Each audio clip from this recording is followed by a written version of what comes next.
Ada satu kenyataan yang hampir semua orang temui dalam hidup, tetapi ketika mengalaminya sendiri, tetap terasa mengejutkan. Orang yang dahulu berjalan di samping kita, yang mengetahui cerita-cerita pribadi kita, yang pernah tertawa bersama, yang pernah kita bela, suatu hari bisa berdiri di seberang dan menjadi pihak yang paling menyakiti. Banyak orang menganggap perubahan itu sebagai pengkhianatan yang datang tiba-tiba, padahal dalam banyak keadaan, perubahan dari teman menjadi lawan bukanlah sebuah peristiwa yang muncul dalam satu malam. Ia lebih sering merupakan hasil dari proses panjang yang berjalan diam-diam, seperti kayu yang lapuk dari dalam sebelum akhirnya patah ketika diberi beban yang sebenarnya tidak terlalu berat. Salah satu hal yang sering tidak disadari adalah bahwa pertemanan pada awalnya tidak selalu dibangun di atas kesamaan nilai hidup. Banyak hubungan terjalin karena kesamaan keadaan. Ada yang menjadi dekat karena satu sekolah, satu pekerjaan, satu lingkungan, satu komunitas, satu perjuangan, atau bahkan satu musuh yang sama. Ketika keadaan yang mempertemukan itu masih ada, hubungan terlihat kuat. Namun ketika keadaan berubah, orang mulai melihat bahwa ternyata tujuan hidup mereka berbeda, prinsip mereka berbeda, cara memandang dunia mereka berbeda. Yang dahulu tampak seperti sahabat sejati, ternyata hanya rekan seperjalanan pada fase tertentu. Bayangkan dua orang yang mendaki sebuah gunung bersama. Selama perjalanan menuju puncak, mereka saling membantu. Ketika salah satu kelelahan, yang lain memberi semangat. Ketika salah satu kehabisan bekal, yang lain berbagi makanan. Mereka merasa sangat dekat. Tetapi sesungguhnya, kedekatan itu sedang ditopang oleh tujuan yang sama, yaitu mencapai puncak gunung. Ketika gunung itu sudah berhasil didaki dan perjalanan selesai, barulah terlihat apakah mereka memang menghargai satu sama lain sebagai manusia, atau hanya membutuhkan satu sama lain untuk mencapai tujuan tertentu. Di dalam kehidupan, banyak hubungan yang terlihat hangat karena masing-masing pihak masih mendapatkan manfaat. Manfaat itu tidak selalu berupa uang atau keuntungan materi. Kadang manfaat itu berupa rasa diterima, rasa penting, rasa didukung, rasa tidak sendirian, atau bahkan sekadar memiliki seseorang yang selalu membenarkan pandangan kita. Selama kebutuhan itu terpenuhi, hubungan berjalan baik. Namun ketika kebutuhan berubah, hubungan pun mulai berubah bentuk. Disinilah banyak orang mulai merasa dikhianati karena mereka mengira hubungan itu berdiri di atas ketulusan yang tidak tergoyahkan. Padahal sejak awal ia berdiri di atas kebutuhan yang kebetulan saling bertemu. Ada pula kenyataan yang lebih dalam lagi. Tidak semua orang mengenal dirinya sendiri ketika sebuah pertemanan dimulai. Seseorang bisa tampak baik, setia, dan mendukung selama hidupnya tenang. Tetapi karakter manusia yang sebenarnya seringkali baru muncul ketika ia berhadapan dengan tekanan, persaingan, ketakutan, atau kehilangan. Selama keadaan nyaman, banyak sisi gelap manusia tertidur. Ketika keadaan berubah, sisi-sisi itu bangun dan mulai mengambil peran. Karena itulah tidak jarang dua orang yang telah berteman bertahun-tahun tiba-tiba bertengkar hebat hanya karena urusan yang bagi orang luar terlihat sepele. Orang luar melihat peristiwa akhirnya dan berkata, masa persahabatan selama itu rusak hanya karena hal seperti ini. Padahal yang sedang pecah bukanlah akibat dari satu kejadian kecil. Kejadian kecil itu hanya menjadi pemantik yang membuka tumpukan perasaan yang sudah lama tersembunyi. Bisa jadi ada iri hati yang selama bertahun-tahun dipendam. Bisa jadi Ada perasaan tidak dihargai yang tidak pernah diungkapkan. Bisa jadi ada kompetisi diam-diam yang tidak pernah diakui. Iri hati merupakan salah satu penyebab yang paling sering mengubah teman menjadi lawan, dan menariknya, iri hati jarang lahir dari orang yang jauh. Manusia lebih sering membandingkan dirinya dengan orang yang dekat. Seseorang tidak terlalu terganggu melihat jutawan di negara lain membeli rumah mewah. Namun ia bisa gelisah melihat teman dekatnya membeli rumah yang sedikit lebih baik darinya.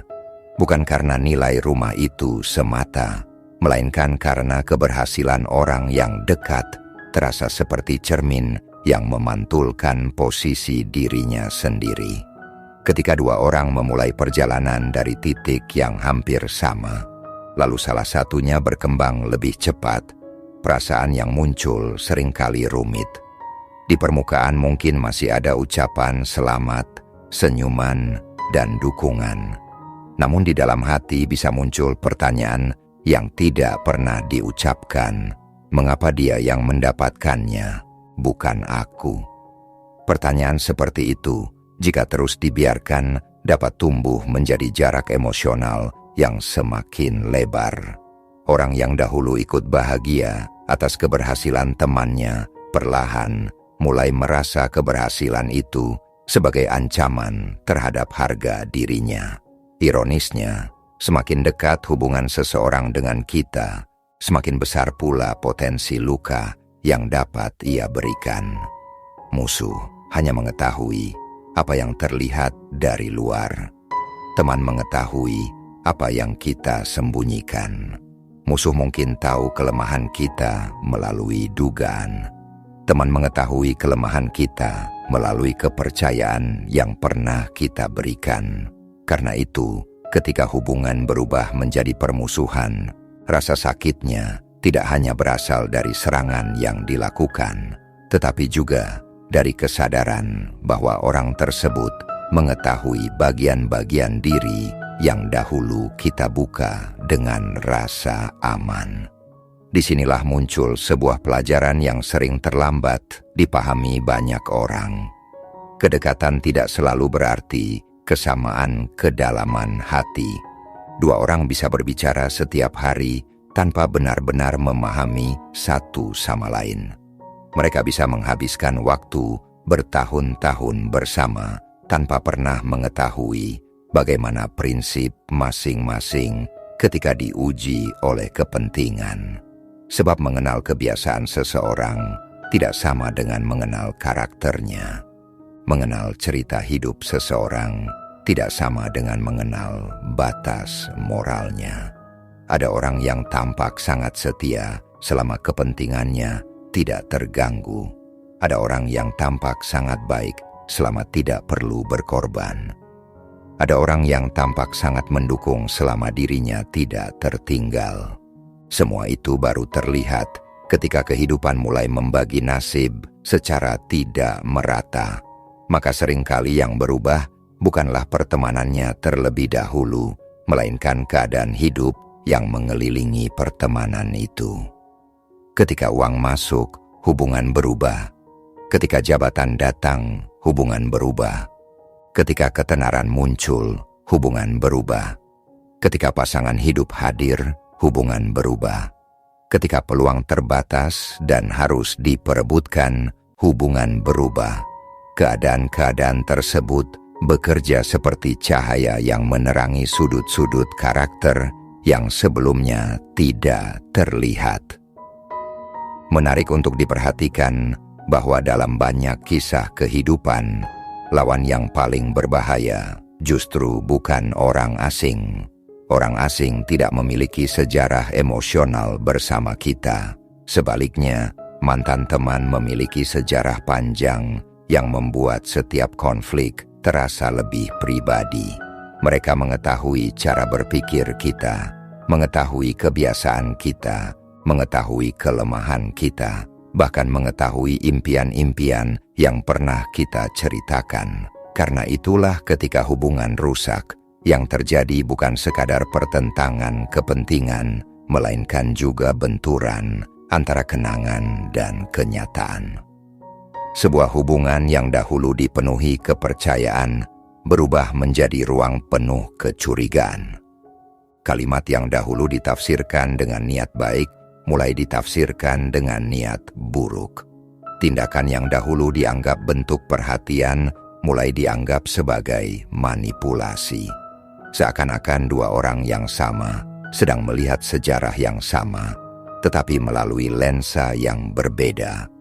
Dan semakin lama konflik berlangsung, semakin banyak kenangan yang direvisi oleh emosi saat ini. Di titik tertentu, manusia juga harus memahami bahwa tidak semua pertemanan berakhir karena ada pihak yang sepenuhnya jahat. Kadang-kadang, dua orang berubah menjadi lawan karena mereka berkembang ke arah yang berbeda. Apa yang dahulu bisa diterima menjadi tidak bisa diterima. Apa yang dahulu dianggap penting menjadi tidak lagi penting. Nilai-nilai yang dulu menyatukan mulai kehilangan kekuatannya. Dalam keadaan seperti itu, konflik bukan selalu lahir dari kebencian, tetapi dari perbedaan arah yang semakin jauh. Seperti dua sungai kecil yang pada awalnya mengalir berdampingan karena berasal dari sumber yang berdekatan. Semakin jauh perjalanan, bentuk tanah mengarahkan keduanya ke jalur yang berbeda. Dari atas, perpisahan itu terlihat sederhana. Namun bagi mereka yang pernah berjalan bersama, perbedaan arah tersebut bisa terasa seperti kehilangan sesuatu yang sangat berharga.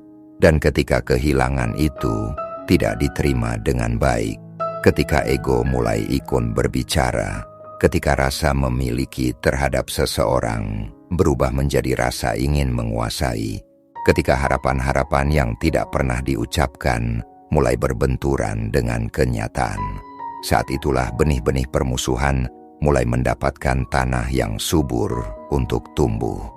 Bukan karena manusia tiba-tiba berubah menjadi orang lain, melainkan karena sisi-sisi tertentu dari dirinya akhirnya mendapatkan kesempatan untuk muncul ke permukaan, memperlihatkan wajah yang selama ini tersembunyi di balik kenyamanan hubungan yang pernah ada. Seringkali manusia lebih siap menghadapi serangan dari orang yang memang tidak menyukainya sejak awal, daripada menghadapi perubahan sikap dari seseorang yang dahulu ia percaya. Sebab ketika musuh menyerang, tidak ada kontradiksi antara harapan dan kenyataan. Tetapi ketika teman berubah menjadi lawan, yang hancur bukan hanya hubungan itu sendiri. Yang ikut hancur adalah keyakinan, kenangan, penilaian, dan pemahaman yang selama ini dibangun tentang siapa sebenarnya orang tersebut dan apa arti kedekatannya dalam perjalanan hidup kita. Ketika seseorang yang dahulu dianggap dekat berubah menjadi lawan, banyak orang berusaha mencari satu titik pasti untuk dijadikan penyebab. Mereka ingin menemukan satu kesalahan, satu kejadian, atau satu momen yang bisa menjelaskan semuanya. Pikiran manusia memang cenderung menyukai cerita yang sederhana. Akan terasa lebih mudah jika kita bisa berkata, hubungan itu rusak karena kejadian ini. Namun kehidupan jarang bekerja sesederhana itu. Sebagian besar hubungan yang runtuh sebenarnya tidak hancur karena satu pukulan besar, melainkan karena ribuan retakan kecil yang tidak pernah diperhatikan. Ada kalanya sebuah pertemanan terlihat baik-baik saja dari luar, tetapi sebenarnya kedua orang yang terlibat sudah lama menyimpan perasaan yang tidak pernah dibicarakan. Mereka tetap bertemu, tetap bercanda, tetap bekerja sama, tetapi hubungan itu perlahan berubah menjadi sebuah kebiasaan. Mereka masih menjaga bentuk luarnya, sementara isi di dalamnya mulai kosong. Dalam keadaan seperti itu, hubungan menjadi seperti rumah tua yang catnya masih terlihat bagus dari kejauhan, padahal bagian pondasinya sudah mulai rapuh. Salah satu penyebab yang sering tidak disadari adalah perbedaan cara manusia mengingat masa lalu. Banyak orang mengira bahwa dua orang yang mengalami kejadian yang sama akan menyimpan kenangan yang sama. Kenyataannya tidak demikian. Setiap manusia membawa pulang versi pengalamannya sendiri. Misalnya, dua teman bekerja bersama selama bertahun-tahun. Salah satu merasa dirinya selalu membantu dan berkorban. Yang lain merasa dirinya selalu menjadi pihak yang lebih banyak memberi kesempatan.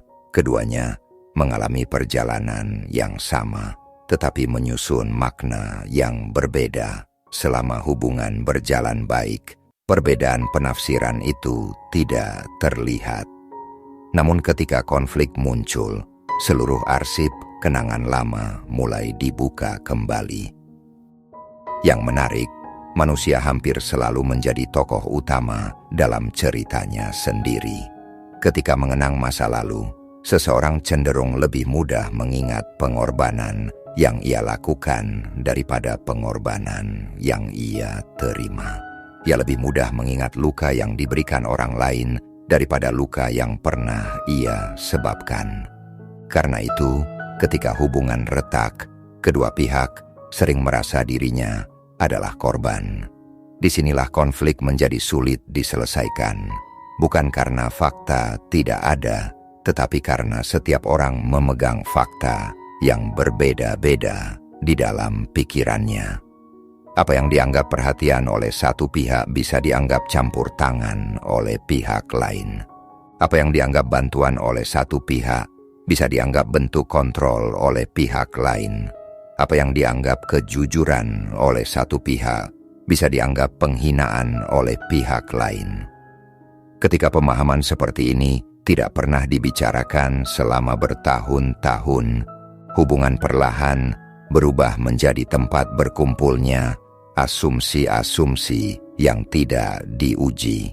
Dan asumsi yang tidak diuji seringkali lebih berbahaya daripada kebencian yang terang-terangan.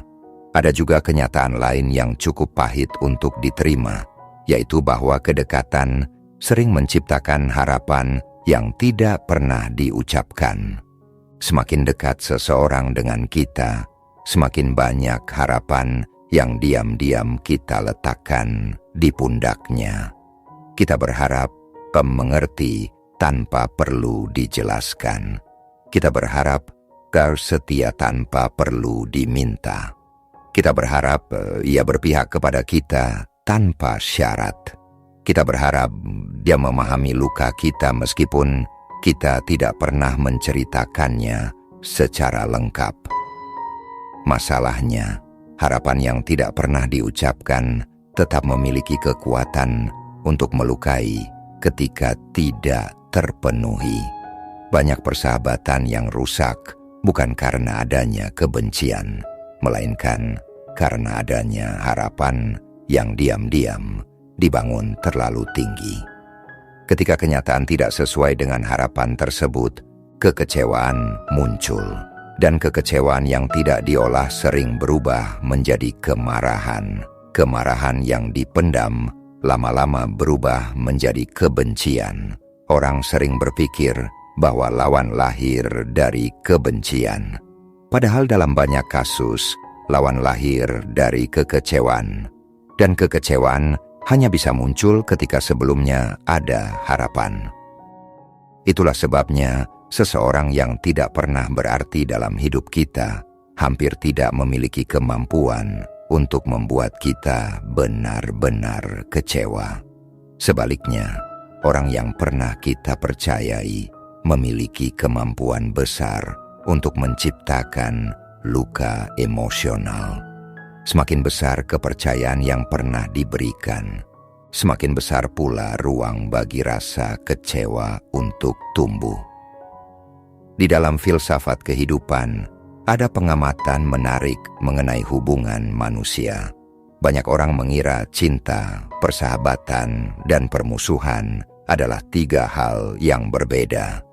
Padahal dalam kenyataannya, Ketiganya sering berada dalam satu garis yang sama. Perbedaannya hanya terletak pada arah emosinya. Seseorang tidak akan menjadi musuh yang berbahaya jika ia sama sekali tidak peduli. Untuk menjadi lawan yang penuh emosi, biasanya harus ada keterikatan terlebih dahulu. Harus ada sejarah bersama, harus ada investasi perasaan, harus ada sesuatu yang pernah dianggap berharga. Karena itu terkadang orang yang paling keras menyerang justru adalah orang yang dahulu paling dekat. Bukan karena mereka memiliki lebih banyak kebencian dibanding orang lain, tetapi karena mereka pernah memiliki lebih banyak keterikatan. Hal lain yang sering mengubah teman menjadi lawan adalah perubahan status dalam kehidupan. Selama dua orang berada dalam posisi yang relatif sejajar, hubungan terasa nyaman. Namun ketika keseimbangan itu berubah, dinamika hubungan ikut berubah. Bayangkan dua sahabat yang memulai usaha bersama dari nol. Bertahun-tahun mereka mengalami kesulitan yang sama. Mereka merasa setara. Kemudian suatu hari salah satunya berkembang jauh lebih cepat, memiliki pengaruh lebih besar, memiliki kekayaan lebih besar, dan mendapatkan penghargaan lebih banyak. Tidak semua orang mampu menghadapi perubahan seperti itu dengan tenang. Sebagian orang mampu ikut berbahagia atas keberhasilan sahabatnya, namun sebagian lainnya mulai merasa tertinggal. Perasaan tertinggal ini seringkali tidak langsung berubah menjadi kebencian. Pada awalnya, ia hanya berupa ketidaknyamanan kecil. Kemudian muncul rasa malu, lalu muncul perbandingan. Setelah itu muncul kebutuhan untuk mempertahankan harga diri. Dalam keadaan tertentu, manusia lebih memilih merendahkan keberhasilan orang lain daripada mengakui rasa tidak amannya sendiri. Maka mulailah muncul kalimat-kalimat yang tampak biasa, tetapi mengandung racun halus. Dia berhasil karena beruntung, dia berhasil karena punya koneksi, dia sekarang berubah, dia lupa daratan. Kadang-kadang kalimat seperti itu bukan benar-benar penilaian terhadap orang lain. Ia lebih merupakan cara seseorang menenangkan luka dalam dirinya sendiri. Di sisi lain, orang yang berhasil juga tidak selalu bebas dari kesalahan.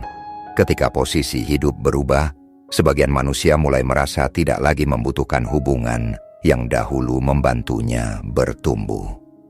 Kesuksesan yang tidak disertai kebijaksanaan sering menghasilkan kesombongan yang halus.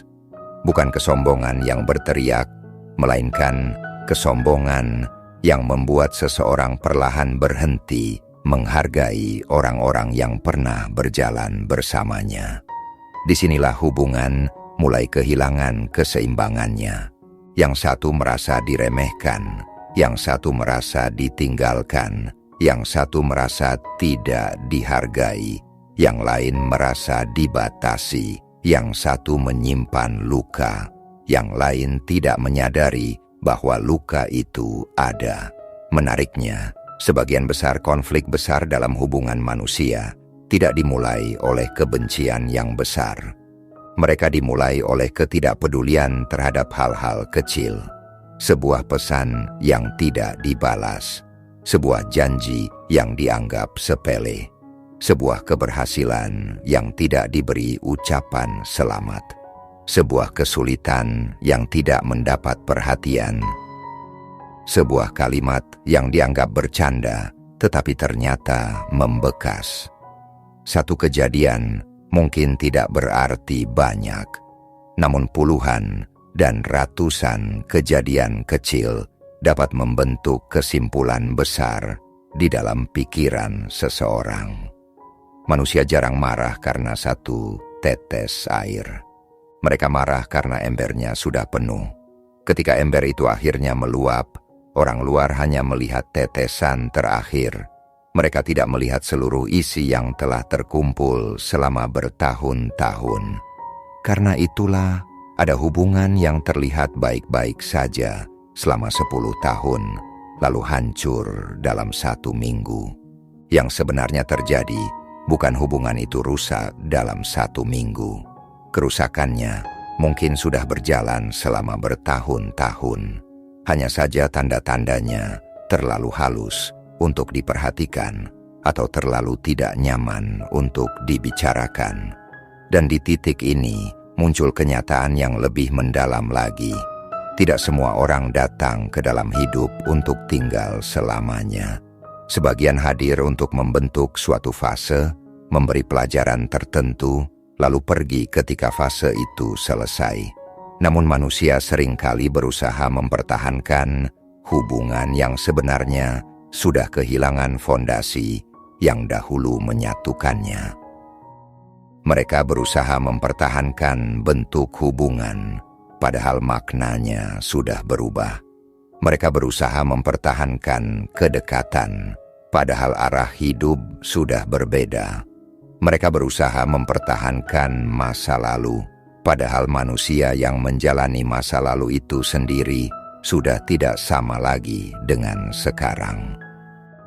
Dan ketika seseorang mencoba memaksa hubungan tetap berada dalam bentuk lamanya, sementara kehidupan terus berubah, ketegangan perlahan mulai muncul. Ketegangan itu mula-mula tidak terlihat. Ia bersembunyi dalam percakapan-percakapan pendek, dalam jarak yang makin sering tercipta, dalam antusiasme yang mulai berkurang, dalam keheningan yang semakin panjang, dalam rasa canggung yang dulu tidak pernah ada, dan dalam perasaan aneh yang sulit dijelaskan, tetapi perlahan memberi isyarat bahwa sesuatu sedang bergeser jauh di bawah permukaan hubungan yang pernah terasa begitu kokoh. Perubahan yang terjadi di bawah permukaan hubungan seringkali jauh lebih penting daripada konflik yang tampak di permukaan. Banyak orang terlalu fokus pada pertengkaran terakhir, pada kata-kata yang menyakitkan, pada peristiwa yang menjadi penutup sebuah persahabatan. Padahal jika diperhatikan lebih dalam, yang menentukan arah hubungan bukanlah ledakan terakhir itu, melainkan perubahan-perubahan kecil yang berlangsung jauh sebelumnya. Ada sebuah kecenderungan dalam diri manusia untuk menganggap sesuatu akan tetap seperti sekarang, hanya karena selama ini memang demikian. Ketika memiliki teman dekat selama 5, 10, atau bahkan 20 tahun, kita mulai menganggap hubungan itu sebagai sesuatu yang permanen. Kita mengira kedekatan akan terus bertahan dengan sendirinya. Kita mengira rasa percaya akan selalu ada. Kita mengira orang yang selama ini memahami kita akan terus memahami kita di masa depan. Padahal kehidupan tidak pernah diam. Manusia berubah setiap hari, meskipun perubahan itu sering terlalu kecil untuk disadari. Cara berpikir berubah, prioritas berubah, ambisi berubah, ketakutan berubah, harapan berubah, luka yang dipendam bertambah, pengalaman hidup bertambah. Sedikit demi sedikit, seseorang menjadi pribadi yang berbeda dari dirinya 5 tahun lalu. Masalah muncul ketika 2 orang berubah ke arah yang berbeda, tetapi masih menganggap hubungan mereka sama seperti dahulu. Mereka masih menggunakan peta lama untuk wilayah yang sudah berubah bentuk. Mereka masih berbicara berdasarkan versi lama satu sama lain. Mereka masih memperlakukan satu sama lain berdasarkan ingatan, bukan berdasarkan kenyataan.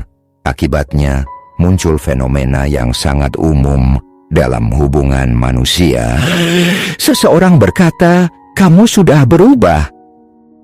Kalimat ini terdengar sederhana, tetapi sebenarnya menyimpan banyak makna. Kadang kalimat itu benar, kadang kalimat itu salah, dan seringkali keduanya benar sekaligus. Karena memang semua manusia berubah. tidak ada yang tetap sama. Yang sering menjadi sumber konflik bukanlah perubahan itu sendiri, melainkan ketidaksiapan menerima bahwa perubahan tersebut telah terjadi. Seseorang mungkin masih melihat temannya sebagai pribadi yang dulu selalu membutuhkan bantuan. Padahal kini temannya sudah mandiri. Seseorang mungkin masih melihat temannya sebagai sosok yang selalu mengikuti arah kelompok.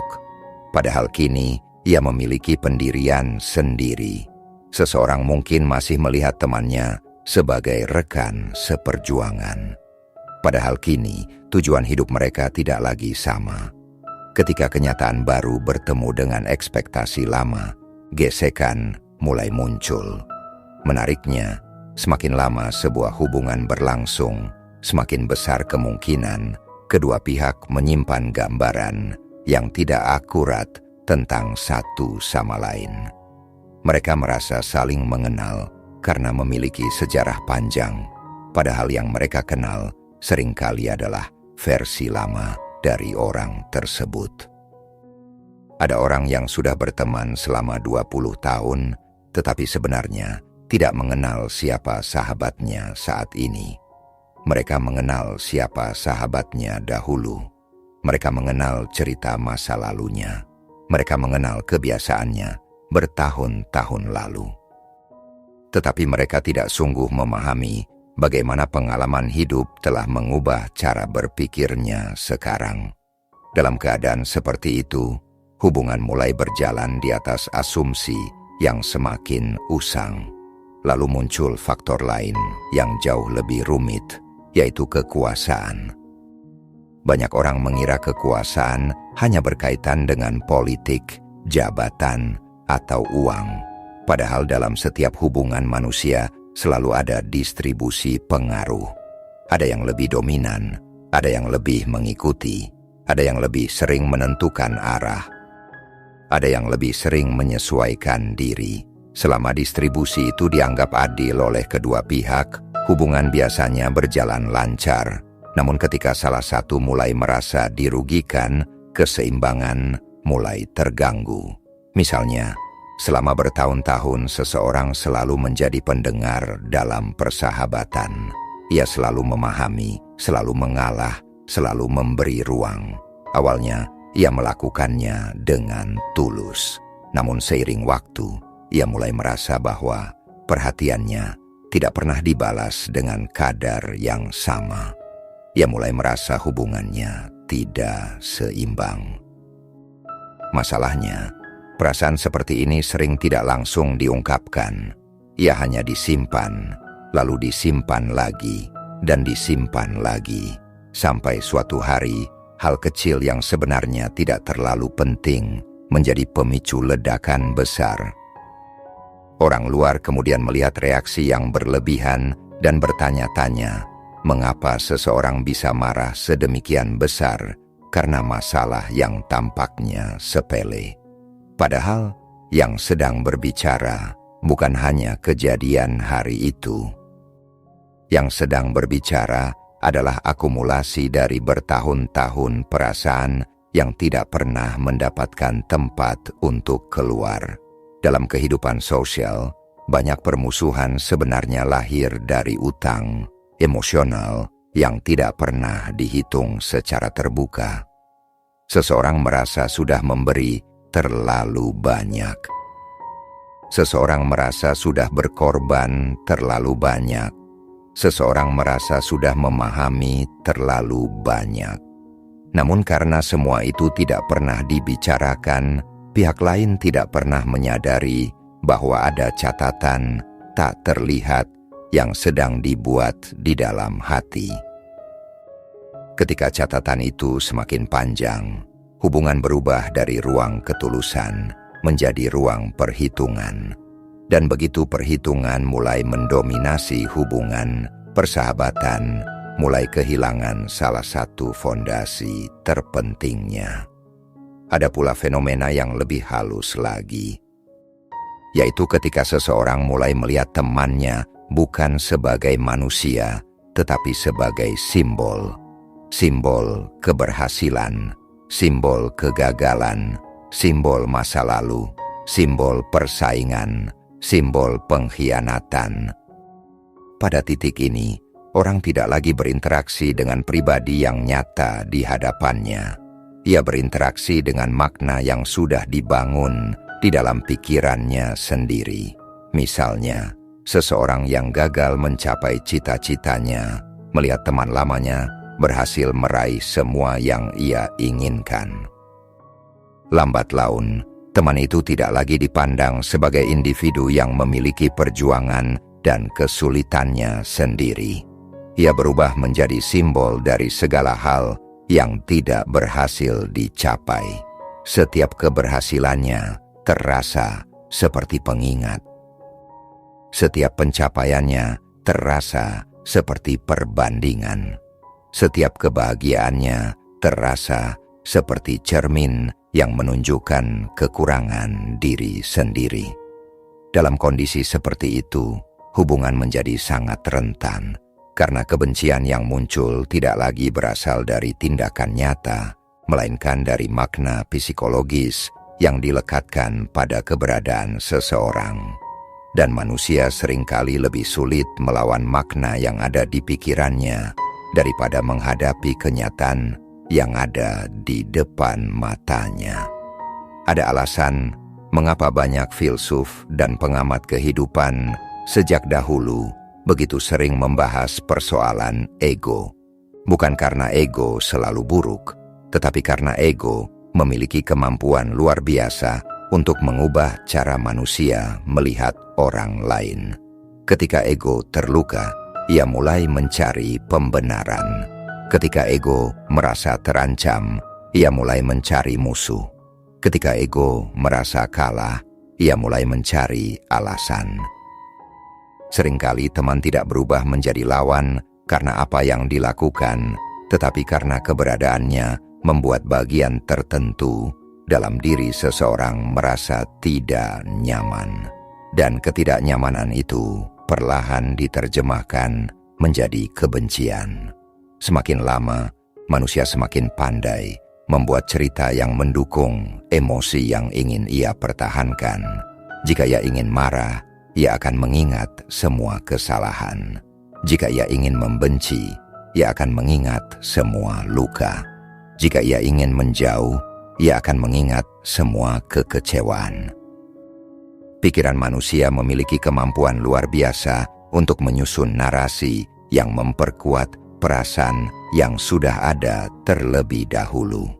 Itulah sebabnya dua mantan sahabat bisa memiliki cerita yang sangat berbeda mengenai hubungan yang sama. Keduanya merasa benar. Keduanya merasa terluka. Keduanya merasa dikhianati. Dan seringkali keduanya memang sedang mengatakan sebagian dari kebenaran. Karena hubungan manusia jarang runtuh akibat satu pihak yang sepenuhnya salah dan pihak lain yang sepenuhnya benar. Kenyataan biasanya jauh lebih rumit daripada itu. Ada kesalahpahaman yang tidak diklarifikasi. Ada perasaan yang tidak diungkapkan. Ada harapan yang tidak dikomunikasikan. Ada perubahan yang tidak disadari. Ada luka yang tidak disembuhkan. Ada kesombongan yang tidak diakui. Ada ketakutan yang disembunyikan. Dan semua itu perlahan bertumpuk seperti lapisan-lapisan tipis debu yang setiap hari terlihat tidak berarti. Sampai suatu saat, ketebalannya cukup untuk mengubah seluruh wajah hubungan yang dahulu terasa begitu akrab dan begitu aman bagi kedua orang yang pernah percaya bahwa mereka akan selalu berdiri di sisi yang sama dalam perjalanan hidup mereka. Maka setelah melihat semua lapisan yang telah dibahas, dari kesamaan kepentingan yang sering disalahartikan sebagai kesamaan hati, dari perubahan keadaan yang mengubah cara manusia memandang satu sama lain, dari iri hati yang tumbuh diam-diam, dari harapan yang tidak pernah diucapkan, dari luka yang tidak pernah dibicarakan, dari ego yang terluka, dari perbedaan arah hidup, hingga dari kenyataan bahwa manusia terus berubah sepanjang hidupnya, kita mungkin mulai memahami bahwa perubahan seorang teman menjadi lawan bukanlah sekadar kisah tentang pengkhianatan. Ia jauh lebih rumit daripada itu. Ia adalah cermin yang memperlihatkan bagaimana hubungan manusia sebenarnya bekerja. Banyak orang menjalani hidup dengan keyakinan bahwa orang yang dekat akan selalu dekat, bahwa orang yang baik kepada kita hari ini akan tetap baik kepada kita esok hari, bahwa kenangan indah memiliki kekuatan untuk menjamin masa depan. Namun kehidupan berulang kali menunjukkan bahwa tidak ada hubungan yang kebal terhadap perubahan. Kedekatan bukanlah kontrak yang membuat manusia berhenti berkembang. Persahabatan bukanlah jaminan bahwa dua orang akan selalu memandang dunia dengan cara yang sama. Salah satu pelajaran yang paling berharga adalah memahami bahwa hubungan manusia tidak pernah benar-benar statis. Ia hidup seperti makhluk yang bernapas. Ia bisa tumbuh, bisa menguat, bisa melemah, bisa berubah bentuk, dan terkadang bisa berakhir. Kesalahan yang sering dilakukan manusia adalah menganggap hubungan sebagai benda mati yang cukup diletakkan di suatu tempat, lalu akan tetap utuh selamanya. Padahal setiap hubungan membutuhkan kesadaran, pemahaman, dan penerimaan terhadap perubahan yang terus berlangsung di dalam diri masing-masing orang. Dari sini muncul pemahaman yang lebih dewasa mengenai kepercayaan. Banyak orang setelah mengalami pengkhianatan menjadi takut mempercayai siapapun. Mereka menutup diri karena merasa kepercayaan hanya akan menghasilkan luka. Tetapi jika dipikirkan lebih dalam, pelajaran dari pengalaman tersebut bukanlah agar manusia berhenti percaya. Pelajarannya adalah memahami bahwa kepercayaan bukan berarti menganggap seseorang sempurna. Kepercayaan adalah keberanian menerima bahwa setiap manusia memiliki kemungkinan untuk berubah dan tetap memilih membangun hubungan dengan kesadaran akan kenyataan tersebut. Karena pada akhirnya, tidak ada manusia yang dapat memberikan jaminan mutlak tentang dirinya sendiri di masa depan. Bahkan seseorang sering tidak mampu menjamin bahwa dirinya akan menjadi orang yang sama 5 atau 10 tahun dari sekarang.